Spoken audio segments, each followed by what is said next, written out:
Hi guys, it's Steffi from the Novelty Corner. Welcome back to my channel. I am going to apologize in advance because you're going to see half this video with me in my hoodie and basically most of my makeup off, and then half of it the way that I originally filmed this video with my makeup on, looking lovely with proper lighting, because I got to editing this video and half of my video, the audio wasn't working. And it wasn't like I had bits and pieces. Literally the first half of the video had no audio and I've got no idea why. So I'm going to attempt to film the beginning of this video again. So please bear with me, and I apologize that halfway through you're going to see a much nicer setup. This is my reading wrap up for the week of the 16th to the 21st of October, although technically one of these books I did finish in the morning on the 22nd because I was participating in a readathon, and I just wanted to make sure that I had all of these books ready to talk about in a video for you. I read a total of 7 books and I DNF'd another book. Altogether, I read a total of 2,068 pages, plus the 150 of the book that I DNF'd. My yearly reading total is up to 220 books. I'm going to start with the book that I DNF'd, which is The Fallen and Leviathan in Volume 1, The Fallen by Thomas E. Snigoski. This is a book about Nephilim, and that's about as far as I got when I got 150 pages into this. I just had some real issues with autistic rep and treatment of animals, and just generally the writing style. I didn't connect with any of the characters, and at 150 pages, not much had happened at all. Not much I can say. I wanted this to be better than it was because I'm still on the hunt for fantastic angel books. Alas, this was not one of them. And then I read Black Widow Forever Read by Margaret Stoll. This is a 2015 release from Marvel, and I gave it 4 out of 5 stars. It is the story not only of Natasha Romanoff, who is Black Widow, but also of a young girl named Ava, who Natasha saves soon after she joins S.H.I.E.L.D. and then promptly tries to forget about her. And then a few years later, Natasha and Ava suddenly discover that they are inextricably linked and they must work together to stop a familiar foe. This deals with Natasha's history in the Red Room as well as her journey to becoming a S.H.I.E.L.D. agent, and it was really a delightful, fun read. I'm not familiar with a lot of Black Widow's canon history in the comics. I'm more familiar with the films versions of her, and that's what I pictured in my head while I was reading this. Coulson makes an appearance, Tony Stark makes an appearance, and he's delightful as always because he is completely irreverent and just likes to get involved in everything else that's going on. It's told in multiple perspectives, Natasha's, Ava's, and also occasionally from the perspective of a boy named Alex who joins the two of them on their quest to uncover and defeat their common enemy. If you're a fan of Black Widow, if you like young adult fiction, this is well worth picking up. The next book I read is Radio Silence by Alice Oseman. This is a 2016 release from HarperCollins. I gave it 5 out of 5 stars. It is a young adult contemporary book, and it is the story of Frances, who is a very dedicated student. She is determined to pass high school with the best grade she possibly can to get into the best university she possibly can, because that's just what you have to do to get a good job. To that extent, she doesn't have really strong relationships with any of her peer group. She doesn't have a close group of friends, and one night she gets to know a boy named Aled who lives across the street from her. She used to be good friends with his sister before his sister ran away. They begin to unravel this common interest that they have, and I don't really want to say what it is because I think you need to go into the book and discover that for yourself. They develop a really strong friendship and they begin to rely on one another until one day Frances inadvertently breaks that trust and their relationship is not the same afterwards. And suddenly everything that Frances really believed in, studying and getting good grades and going to a really good college, those ideas start to crumble for her and she's not entirely sure why. This is a really powerful read. It's got some wonderful representations of breaking down gender stereotypes and sexuality, and really cool if you're into YouTube and storytelling. I absolutely adored all of the relationships in this book. I was especially pleased to see that Frances has such a great relationship with her mother, and the mother is present in her daughter's life. And this is in sharp contrast with Aled and his mother, and they do not get along at all. Radio Silence won the 2017 Silver Inky Award, and I highly recommend that you check it out. The third book I read this week was The Buildup Season by Megan Jacobson, and I've been meaning to read this for ages and ages, and I absolutely adored this book. It was published this year by Penguin, and I gave it 5 out of 5 stars. This is the story of 17-year-old Iliad Piper, who is living with her mother and her grandmother in Darwin,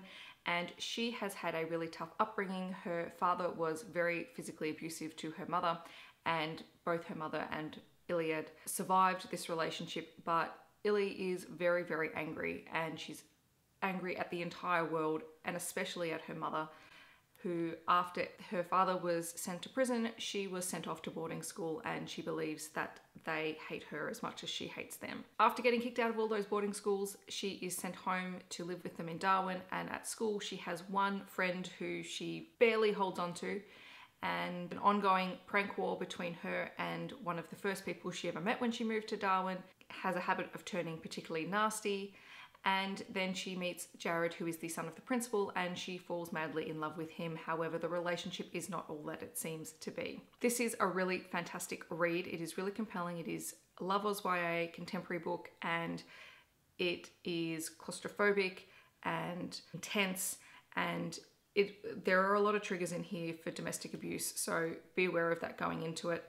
But there's also some really positive Indigenous rep as well, which I was so appreciative of. I absolutely love the character of Max, who Illy has her prank war with. Their stories and their contrast were just so lovely to read about.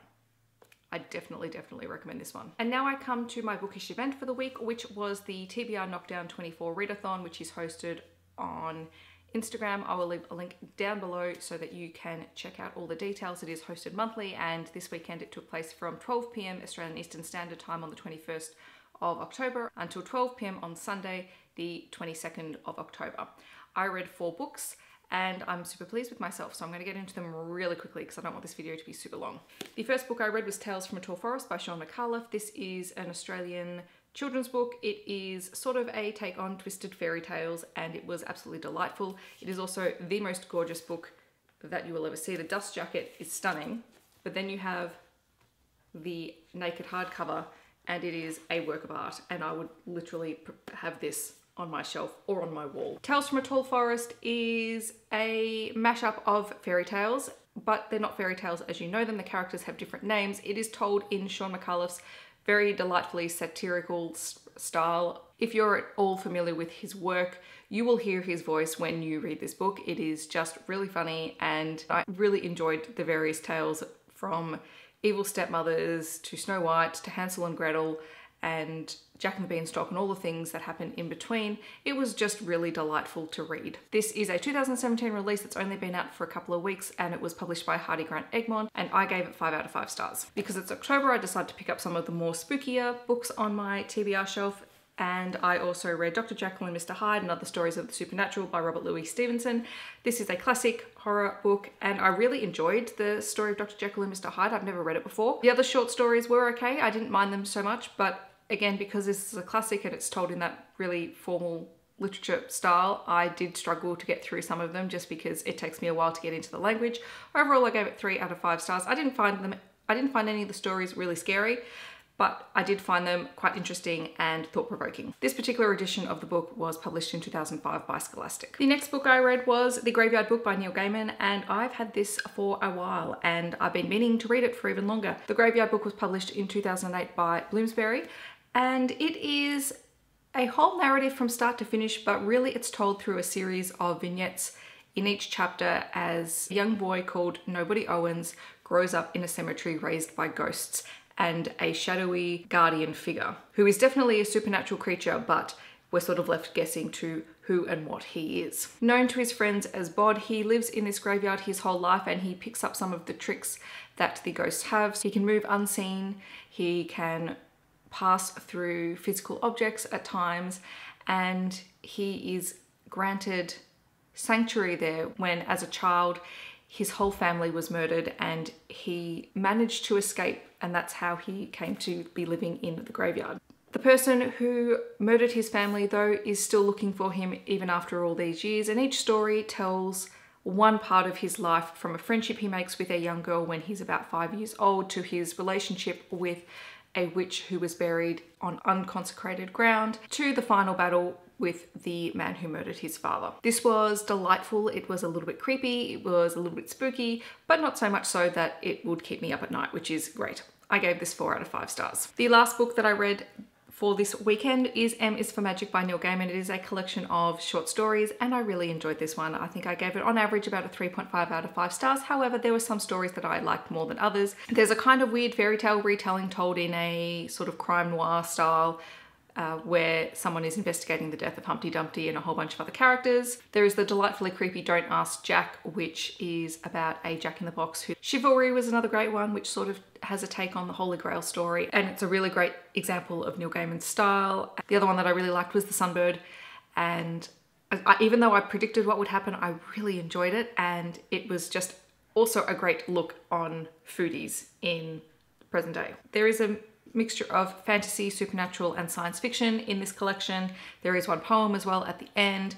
I just really enjoy Neil Gaiman's style, and I will probably now try and pick up as many of his books as I can. I think I've only got 1 or 2 books still on my TBR that I haven't read of his, and I will be trying to pick those up as soon as I can. This one was published in 2007 by Bloomsbury as well. So there is my giant stack of books that I read this week. Even I'm impressed with myself. Let me know in the comments what you have been reading. Have you read any of these books and what are your thoughts on them? I would love to discuss it with you. I hope that wherever you are in the world, you're having a wonderful day, and I'll catch you guys in my next video. Thank you so much for watching. Bye guys.